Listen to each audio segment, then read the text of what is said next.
been nice stench coming in from the sea. Got some nice chip shops as well. At the end of the day, Don's was just more clinical, which feels weird for me to be saying that because I haven't said that in a few years.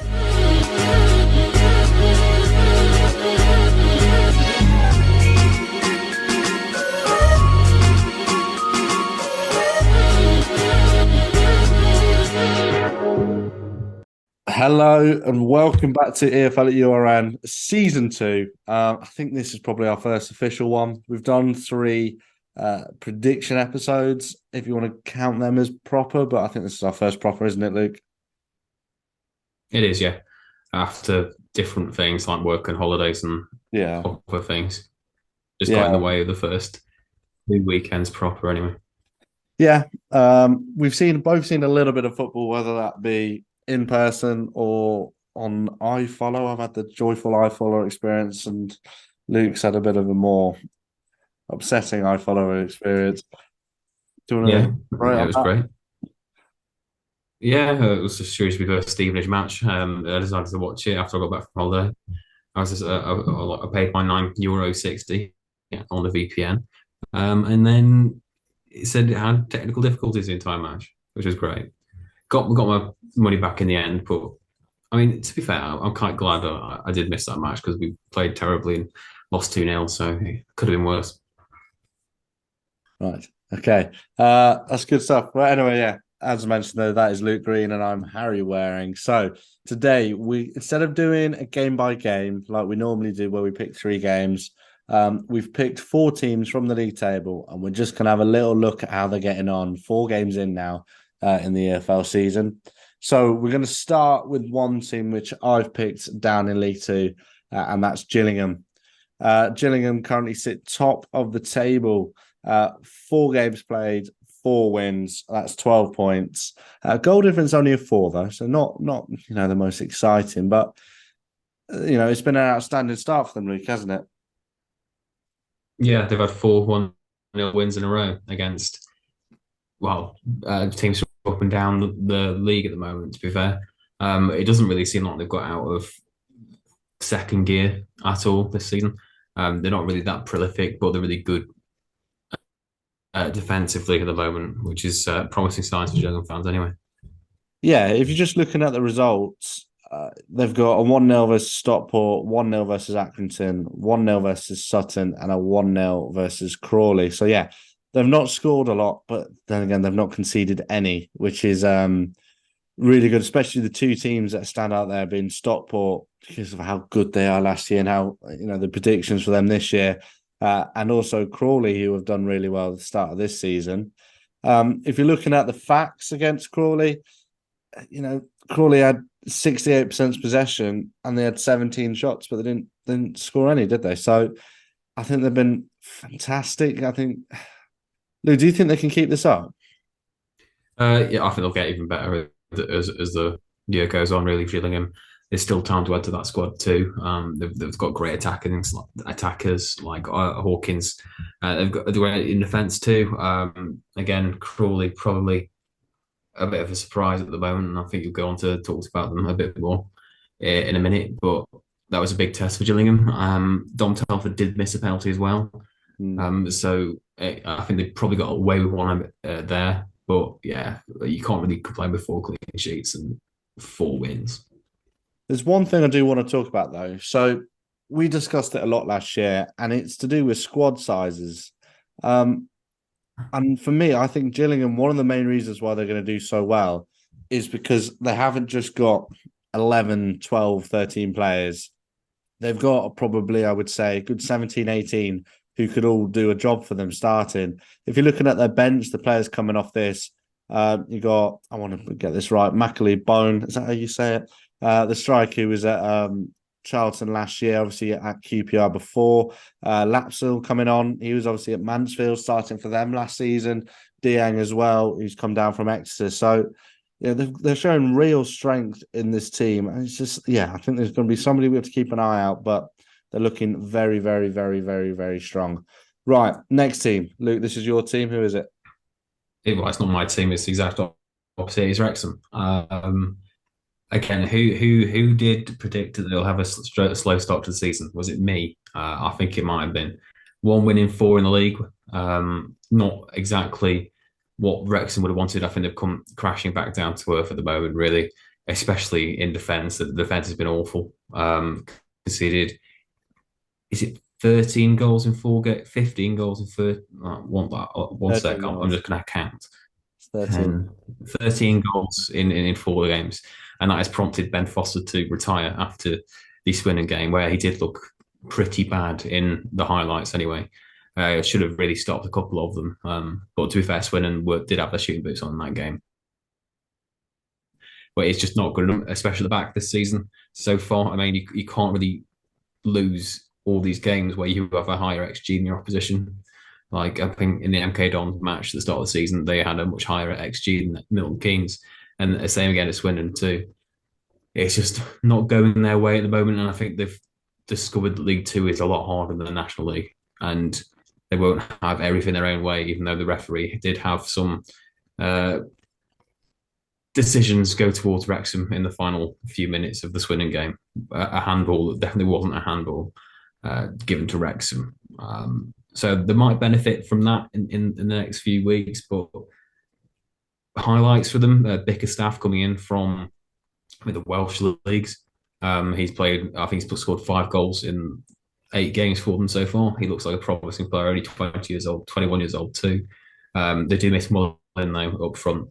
I think they might have won a couple more games than they have done if they did have Mullin up front. No, yeah, I agree with everything you've just said there. Mullin going, sorry, not going, being injured, that's really sort of taking the sting out of the team. Defensively, they do need to switch on, and yeah, Ben Foster retiring as well. No real sort of surprise there. Maybe not. I wouldn't really want to have seen him retire. Maybe he could have dropped down to the bench or something. Still have him around, but Again, it just feels like he's had a strop, really. it does, He's doesn't it? conceded all these goals so quickly and decided it's not for him. This conceding a lot because he didn't really concede that many at Wrexham back end of last season, No, and now he's conceding them front and centre. He thinks, "Oh, can't win every match now. I may as well retire." yeah. And one thing I would say is that I've seen them play this year. MK Dons. Look at the TikTok if you're bored. And I'm just looking at the stats now, and if you're reading these stats, you would think Wrexham were all over MK, but they just really weren't. They didn't look good. They looked disjointed. Yes, on this they had 23 shots, but barely any of them troubled. I think their 3 goals, one of them was a really good finish. So yeah, Ben Foster in that game did pull off a few couple saves as well, but at the end of the day, Dons was just more clinical, which feels weird for me to be saying that because I haven't said that in a few years. Yeah, it Um, does. yeah, that feels weird. But no, they're just missing it. I think, like you said, it's a slow start. I think they've definitely got some players in here who are fine to play at this level. I think they need a new striker until Mullins back. But apart from that, midfield, Andy Cannon, Elliot Lee, fantastic players, especially when you've got somebody like Davis coming off the bench as well, Ford as well. So I think they'll be fine. It's going to take a little bit of time to adjust. Right, let's move on to another team then. And I have picked Stockport. Why have I picked Stockport? Because they are 16th. The outright, well, you had 3 favourites to start the year, or 4 favourites: Wrexham, Stockport, Gillingham, and Notts County. And Stockport currently sat 16th. 4 points from 4 games, a -1 goal difference. If you're looking at the fixtures, they've lost 1-0 to Gillingham, 2-1 to Walsall, drew with Bradford 1-1, and won 1-0 at home to Barrow.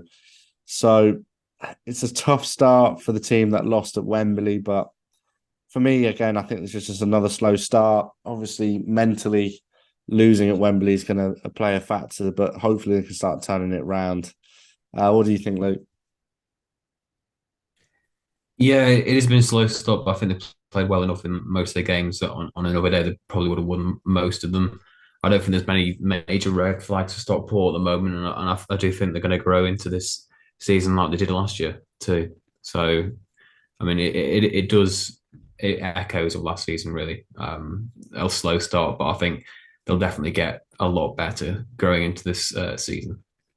Yeah, and the one thing I'm liking at the moment is that they're playing Olafi or Laugh or something like that. The striker, he's playing a lot more, and he's a good player, very good player.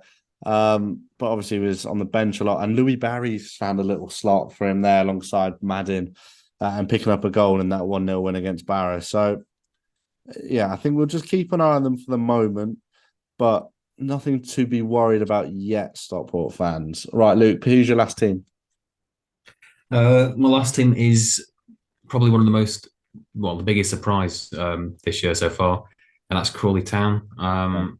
They've won quite a few games this season, two games, one draw, one loss out of four.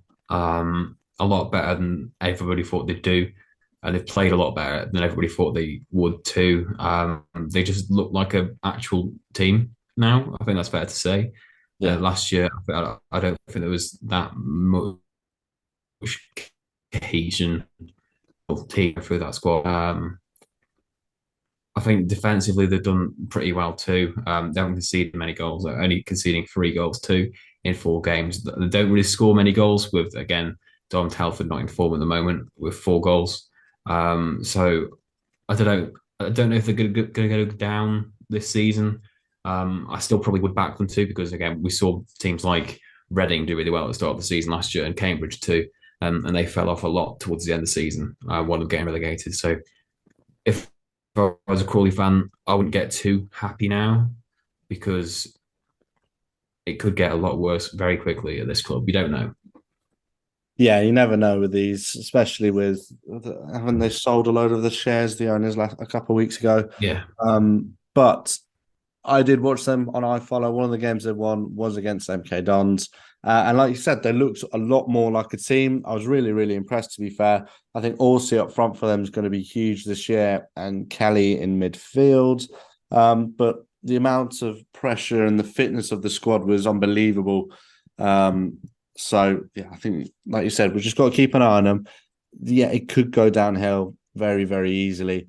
But at the moment, sat in 8th place, 7 points. It's great. It's a great start for, all the predictions are proving everybody wrong. Right then. So that's 4 teams that we've picked from League Two. Let's just run through the rest of the table. So not the rest of the table, the standouts. So Gillingham, top of the league, in first place there. Second, we have MK Dons. Third, Wimbledon. In the playoffs, Accrington, Salford, Barrow, and Morecambe. And at the moment in the relegation zone, Colchester's still yet to win, and Doncaster, who are 23rd on 1 point. Right then, Yeah, Doncaster's the big one that I'm worried about in League Two. Sorry about that. yes, Because pre-season optimism was at its peak, really. Going to the season, Grant McCann's back. They thought they were having a really good push for the playoffs. Like they don't look like a team at the moment. And I think Grant McCann is already digging into his players really because they basically said that they're not doing what he's been told to do. So yeah, maybe a couple more losses might spell the end of Grant McCann at the moment, and it'd be sad for him because he is a decent manager at this level. But I don't think it's working at Doncaster at the moment for him. No, and another surprising thing is how big the squad is, and not only how big it is, the quality they've got in there. If you're looking in the defenders, they've got Richard Wood. Most people know him from his time at Rotherham as a centre back there. In midfield, Ben Close, really good League One sort of standard player. And then up front, you've got Luke Molyneux, who did really well the last 2 seasons. Joe Ironside, just signed from Cambridge. Lavery, good at this level. Rio Griffiths, wonder kid from Tottenham, and where was he before? Leon, I want to say like that. So, yeah, it's a bit of a surprise to see him down here. And yeah, it could be not long before Grant McCann is out. Right then, we're going to do quick fire predictions. So wait, hold on. Let's bring it back for the new year, Luke. Hold on. Da. Quick fire predictions. A There we whole go. year I've been making that noise now. A whole year. Right, Luke, you're going to go first this week. First one of the season. It's all you. It's all Okay. you. Let me just get the fixtures up. Did you count up the points from last season? No, I didn't. No. I'll try and do a better. I'll come up with a new scoring system for this year. I'll have a think. Okay. Right then. Here we go. Are you ready? I am definitely. Good stuff. Right. This is for the next For round. you? Oh, you're asking me. Oh, Yeah. I think I Uh, am. then you went quiet, and then I realised that the stream lagged or something. Oh, right. Okay. Right. Let's talk about the Yeah. next round in the EFL. So these will be on Saturday, the 26th of August, all at 3 o'clock. And the first fixture right at the top of the list is AFC Wimbledon versus Forest Green. 2-0 Wimbledon.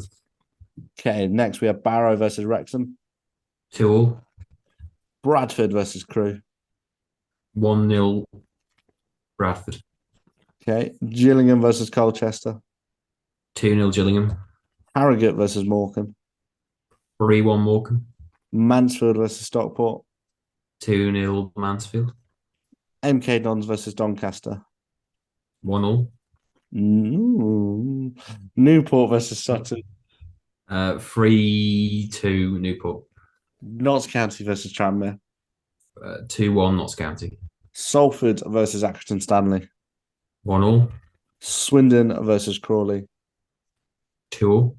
and the final game is Walsall versus Grimsby. 2-1 Grimsby.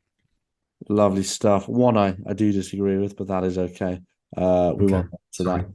No, it's fine. You've said it. It's fine. Right then, it is time for me to come round with a new question for Luke Green. We've just had the Women's World Cup. So now I'm going to throw this question to you. It was hosted in Australia and New Zealand. Don't forget New Zealand. Let's say it was hosted in England, and the rule was it was only allowed to be in EFL stadiums, just because it's an EFL podcast. Which stadiums? Actually, you know what? We'll say, I don't know. Which stadiums would you like? You got to name 5 stadiums throughout all 3 divisions. So give me at least one from League Two, League One, and Championship that you would like to see. Well, Stadium for Light because it's the biggest one, Mm-hmm. and I think that will definitely get filled. That you've got which other one's a big one? Hillsborough, that's also old. So go there too.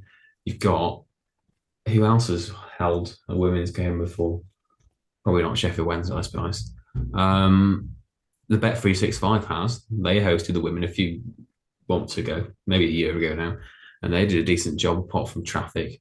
And then you've got the new lawn. That's quite a nice one to go to. Get across the vegan stuff as well. You'd love that. And then for League One, I'm going to go for the Wham. Yes, the Wham. That's not in League One anymore. Never mind. This is hard. I can't think. Where am I going? Where am I going on Saturday? What's the name of that one called? Highbury. Let's go for Highbury. Ivory. Fleetwood, right next to the sea. Been nice stench coming in from the sea. Got some nice chip shops as well around the stadium. I've been told, and also the bigger town of Blackpool is there. And if I was going on a night out in Blackpool, I would hate it, but some footballers might like it. Right. Thank you for that one. No MK Dons in there. Yeah. They have a lot of women's football. That's all Yeah. right. Yeah, right. We'll move swiftly on then. Let's go to League One then. It is time to do exactly the same as what we just did in League Two. We've both picked 2 teams each. And Luke's gone first this time. Which team have you chosen? I have chosen, those 1 second, I'm going back to my notes. Cambridge United, top of the league. Yes, they are, thank God. Top of the league, Cambridge United. Pulling up some trees in League One so far, especially at the Abbey ground.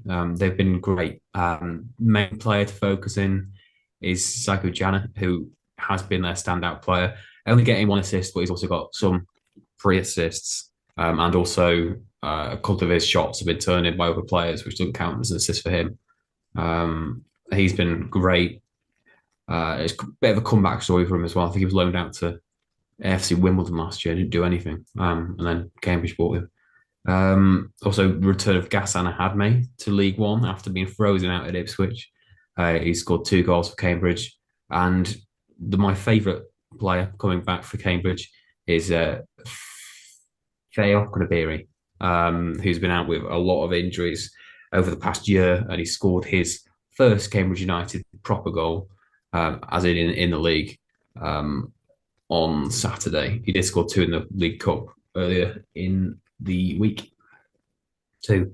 Yeah, Mark Bond had done an excellent job so far. Definitely not going to go down in 24th. May go down still, but it's looking good for them. Yes, yeah, no, I completely agree. This is a team that in our predictions episode, I think I put in the relegation zone, because they let go of So so many players, didn't they? Sam Smith went, Harvey Nibbs, Ironside, and it just looked a bit worrying.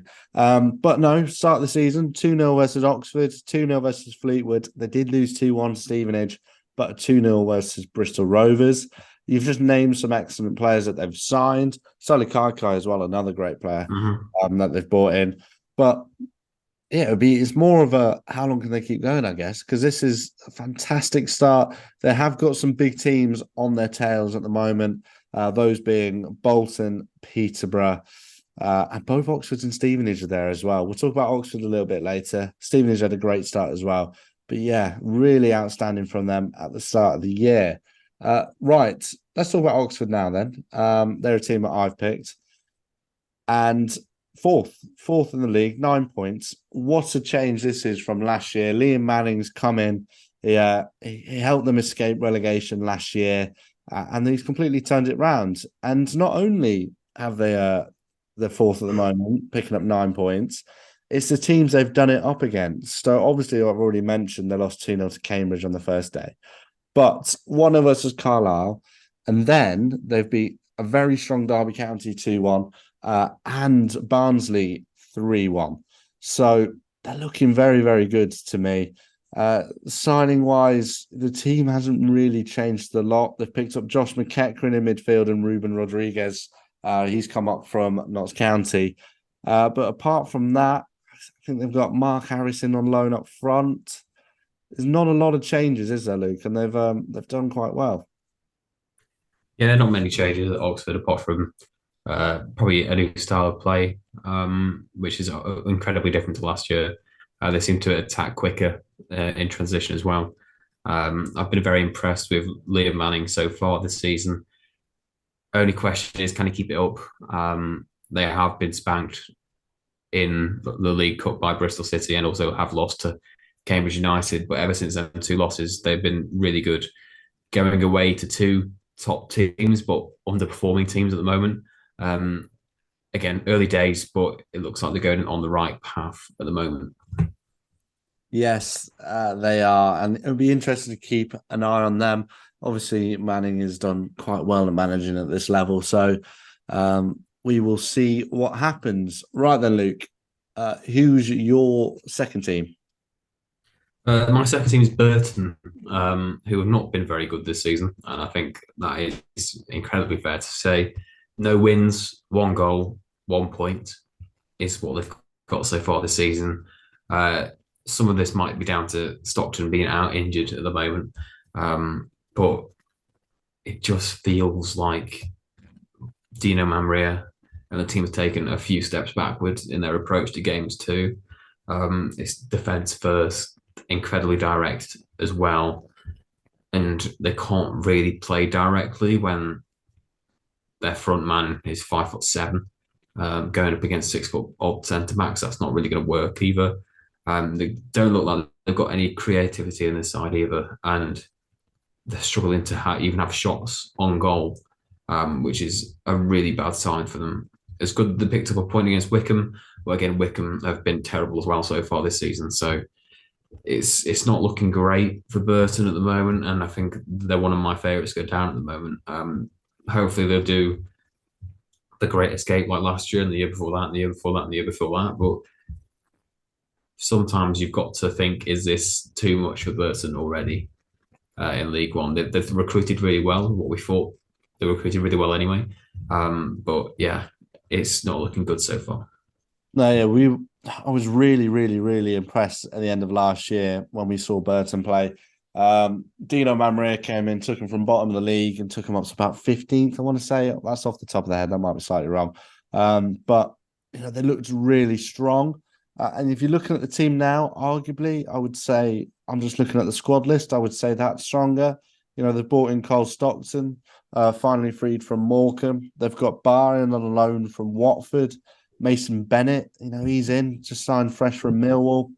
Midfield, Raheem Harper. So, these are top quality players they've brought in. That just doesn't seem to be working for them at the moment. And in sports like they've maintained a lot of their other players as well. So maybe it's just a slow start, and it takes a little bit to buy into what Dino Mamre is asking. But yeah, as you said, it's not looking good. And yeah, favourites to go down. It's up there because the teams they're losing to. All right, you've got a Blackpool and Derby in there, but you've got small teams like Shrewsbury Town, and then mediocre teams like Wickham, which they're drawing to as well. So it'd be interesting to see what happens. Right, I another don't team. think you can run your mouth from League Two, Harry. That's how it works. I'm going to try my best, haven't I? Right, final team then in League One. I've gone for Barnsley. What a roller coaster they've had already, and we're only 4 games in. Let's set the scene. First game of the season, 7-0 versus Port Vale. 7-0. I understand Port Vale just got promoted, but you would expect a bit more of a fight. After that, they drew 1-1 with Bristol Rovers. And then after that, they lost 3-1 to Peterborough. And then after that, 3-1 again to Oxford. Currently sat down in 15th.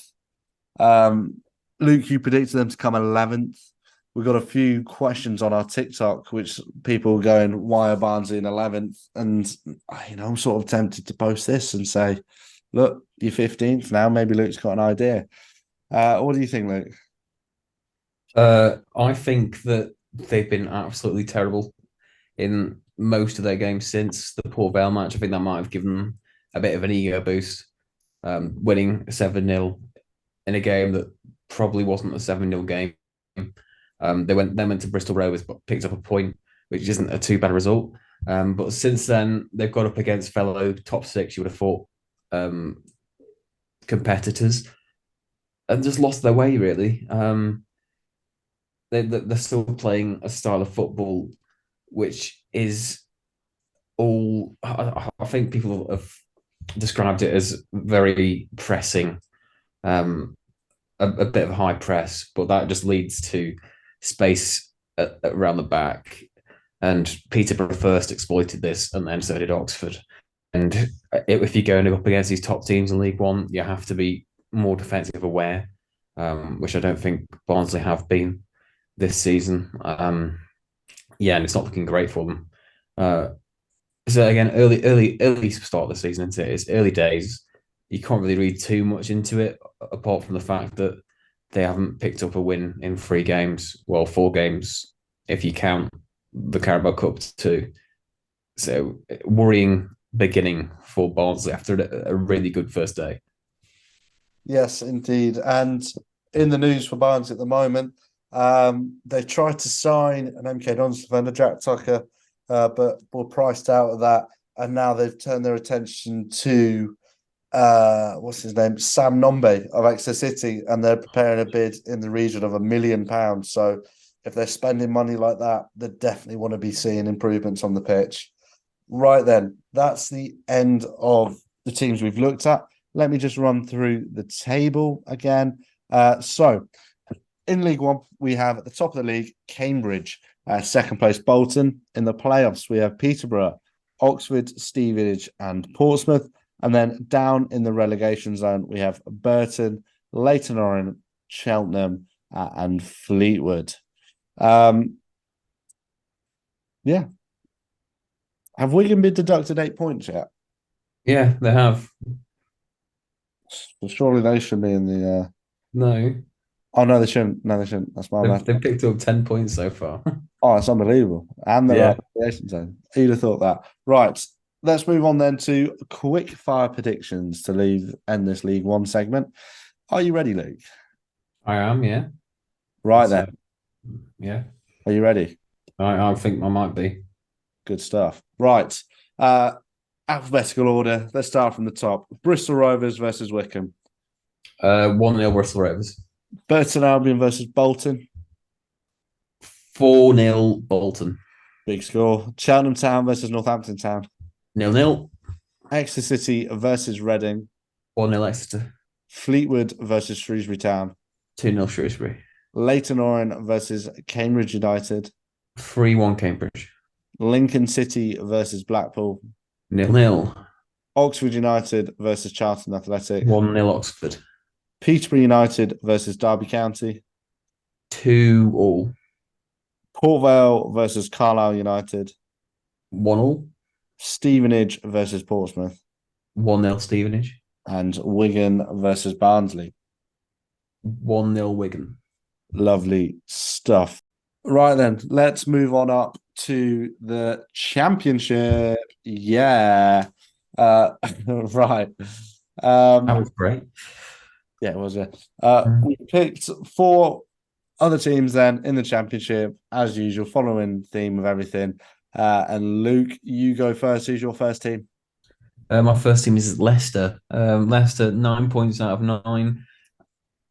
Going well, points wise. However, I don't think performance wise it's been too great for them. They've gone against teams that you'd expect them to beat in Huddersfield, Cardiff, and Coventry. Coventry, the only one you'd think on paper might cause them a bit of a problem. But in truth, they all have really.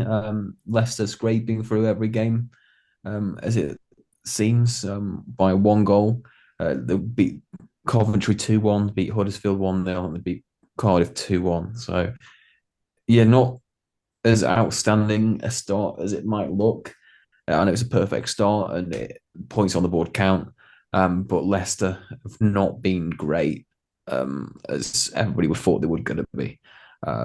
They have brought in a few good players like Mavididi and Marcel Madivua. That will get pronounced better as season goes on. They've also got Doyle and also Harry Winks in the midfield. Is he on loan? No, he's not, is he? No, Is he permanent? 10 million. Permanent, yeah. So yeah, this squad will be near the top of the table by the end of the season, but I mean, in the 90 minutes, they haven't been great. Again, teams that will be near the bottom of the table have pushed them all the way, and that's not the best start to the season in my book. No, I agree with you. I think if you're looking at their players, a lot of these players in the Premier League last year. If you look at just for example their front three, they've got Iheanacho, Jamie Vardy on the bench. They've still got Daka, so you should be expecting a lot more goals. One player I'll be interested to see what happens to him is Dewsbury Hall. He's had a fantastic start to the season. Obviously picked up a goal.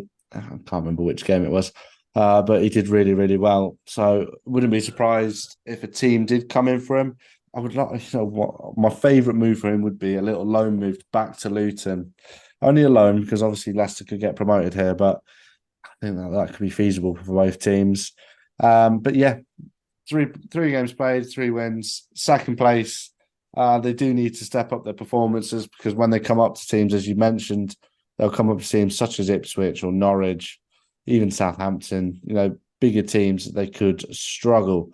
Right, my next team, I've just mentioned them, Ipswich. I just could not mention them. Top of the league. They had a very successful pre-season beating teams. Was it Salzburg or Leipzig? I'm going to say Salzburg, beating them. And then, they've continued that form into the season. A 2-1 win against Sunderland, a 2-0 versus Stoke, and a 1-0 against QPR. And also to mention, they beat Bristol Rovers 2-0 in the Carabao Cup. But this finds them top of the Championship in what is an extremely tough year. And they don't look two-faced, do they, Luke? No, they've looked very comfortable, and they're excelling in the Championship so far under Kieran McKenna. incredible start to the season for Ipswich, who have shocked some people, but people in the know, as it would have, as you'd say, have not been shocked by it because Ipswich were just too good for everybody else last season, and also pushed Burnley all the way in the FA Cup too. So this Ipswich team on paper were Championship last season, and they've added to that too.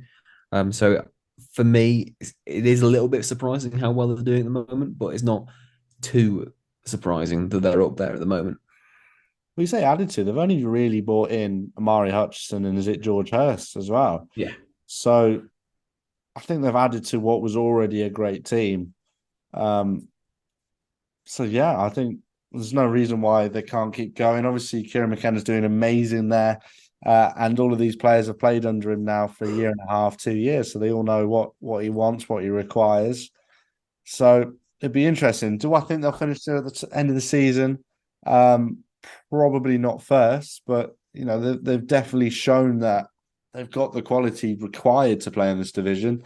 And like I said a minute ago, they look comfortable. They don't look under pressure. It looks good. Yeah, it does. Should we go on to the third team that we're going to focus on? And that is going to be another new team to the league in Plymouth Argyle. Plymouth Argyle have surprised some people, I think. They look comfortable in the Championship so far. Very comfortable in the Championship, which might have surprised some people. Again, the game against Southampton, they didn't deserve to lose that match. It was just Shea Adams' quality in the final minute that won it for Southampton. And it's been a decent start for Plymouth. Won one, lost one, and drawn one. Haven't scored too many goals, but the side with Barley Mumba and Jordan Whittaker, to name a few, do look like an exciting prospect for this season. And there's still time to build on that too. There is indeed. And yeah, I watched that Plymouth Southampton game and it was so unlucky. I really thought they were going to go on to win it at one point. But it didn't happen. The quality of Southampton did sort of be on display. I think the team they've got is good. I know I've talked a lot about squads today, but I think the team could only get stronger and stronger as well, especially when Michael Cooper's back from his long-term injury. Kane Kessler-Hayden's really surprised me. Obviously, he was at Huddersfield last year, and he's doing really, really, really well. And Barley Mumba as well, obviously continuing from where he left off. That goal he scored a few weeks ago in their 3-1 win against Huddersfield just shows that. So, yeah, no, I think they're doing exceptionally well. Right, one more team then to finish this episode. I've picked Hull City. A lot of work off the field has been happening. That's what I'm a little bit more attracted to. Obviously, they've had a great start. They've got 6 points from the first 3, 2 wins there. One of them being a 4-2 against Sheffield Wednesday and the other one beating Blackburn 2-1. But their work off the pitch is seeing their squad improve. It was a team that we didn't think would really improve a lot. But they bought Scott Twining. He's in on loan. That's a fantastic signing, firstly, for them. Aaron Connolly's coming on loan. Liam Delap's coming on loan. And it looks like they're about to bring in Keenan Davis as well on loan from Aston Villa. That means they're going to probably have one of the most exciting sort of forward line, I would say. Do you agree? Yeah, I'm more confident with Hull now. After saying that their recruitment wasn't good enough a few weeks ago, I think it's a lot better so far. After a couple of weeks of the transfer window, and yeah, with the names that have come in, like Scott Twine is obviously probably top end Championship quality, and also again Keenan Davis too, on his day can be top end Championship quality. I think there's not going to be any worries for Hull of relegation this season, by the looks of it, and they've got a manager in not Rosenafel. It's not Tom. Rosen, who has not had too long in the Championship to realise how tough it's going to be, but he's growing into the role. And yeah, they've started off really well, 2 wins, 1 loss. And again, if they keep that up, they'll be a good team. I mean, it's important to know that they did play the worst team in the league in them 3 games, being Sheffield Wednesday. but they excelled in that match, winning 4-2. So they are showing a bit of promise at the moment. Hull City are. Yes, they are. Right. Let me just run through the table before we move on to our final quickfire prediction. Top of the league, then, as mentioned, Ipswich Town, followed by Leicester. In the playoffs, we have Norwich City, Birmingham City, Southampton, and Preston. And then in the relegation zone, Sheffield Wednesday still yet to win. Middlesbrough having a terrible season compared to last, and Rotherham, who are in 22nd. Right then, Luke. Quick fire predictions. Are you ready? Yeah. Oh, lovely stuff. Right. Championship this weekend all kickstarts on Friday. I guess this game will be on the telly. So that'll be Hull City versus Bristol City. 2-1 Hull. And then we move to Saturday. Birmingham City versus Plymouth. 1-1. Cardiff versus Sheffield Wednesday. 2-0 Cardiff. Coventry versus Sunderland. 2-1 Coventry. Huddersfield versus Norwich. 1-0 Norwich. Ipswich versus Leeds. 2-1 Ipswich. Millwall versus Stoke. 3-1 Stoke. Preston versus Swansea. 1-1. Rotherham versus Leicester. 2-0 Leicester. Southampton versus QPR. 3-1 Southampton. And West Brom versus Middlesbrough. 2-2. And then the final game, which is on Sunday, the 27th, 12 o'clock kickoff, Watford versus Blackburn. 1-0 Blackburn. Lovely stuff. So that sort of wraps it all up here nicely. Our latest episode, Championship Predictions, has just been posted whilst we're doing this episode, actually, on Spotify, Apple, and on YouTube as well for you to listen to. Check out the Instagram. There's a lot of stuff going on there at the moment, whether that be fixture releases or podcast releases. Have a little look there as well. Luke, have you got anything else you want to add? No. Lovely stuff. So as I say, head over to our social media. But more importantly, please do make sure you tune in next week.